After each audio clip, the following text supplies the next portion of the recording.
বাবা আসসালামু আলাইকুম রহমতুল্লাহ। ওয়ালাইকুম সালাম। তুমি ভালো আছো? জি। আচ্ছা, তোমার নাম কি? আব্দুল মোহাম্মদ। আচ্ছা, মোহাম্মদ আব্দুল্লাহ। তো তুমি একটু উল্টা করলে না, আব্দুল্লাহ মোহাম্মদ নাকি? না এরকমই নাম হবে, মোহাম্মদ আব্দুল্লাহ। আচ্ছা যাই হোক, আমি তোমার একটা ইসলামিক প্রশ্ন করবো। তুমি যে মাদ্রাসায় পড়ো, মাদ্রাসায় পড়ো না? জি। আচ্ছা, আমি তোমার একটা ইসলামিক প্রশ্ন করব। দেখি তোমার ওস্তাদে তোমার শিখাইছে কিনা, পারলে তুমি 100 টাকা পাবা। আচ্ছা, প্রশ্নটা করব। জি। আচ্ছা, প্রশ্নটা হলো, কোরআন শরীফ কোন মাসে নাজিল হয়েছে? তুমি কি বলতে পারো সঠিক উত্তরটা কি হবে?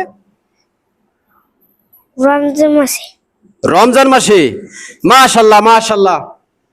আমার এই বাবাটার জন্য অবশ্যই দোয়া করবেন। কোরআন শরীফ নাজিল হয়েছে রমজান মাসে, অনেকেই আমরা জানি না। তো দেখেন, এডু বাচ্চা মাদ্রাসায় পড়তেছে, হবে মনে হয় যে সেপারা নাম পড়া করে। হ্যাঁ, তারে শেখানো হয়েছে যে আমাদের কোরআন শরীফ কোন মাসে নাজিল হয়েছে। সবাই ভিডিওটা বেশি বেশি শেয়ার করে দিবেন, লাইক কমেন্ট করতে অবশ্যই ভুলবেন না। আমাদের পক্ষ থেকে তোমার রইলো এই 100 টাকা, এখন হাতে নাও। আচ্ছা, সবাই ভালো থাকেন, সুস্থ থাকেন, আল্লাহ হাফেজ।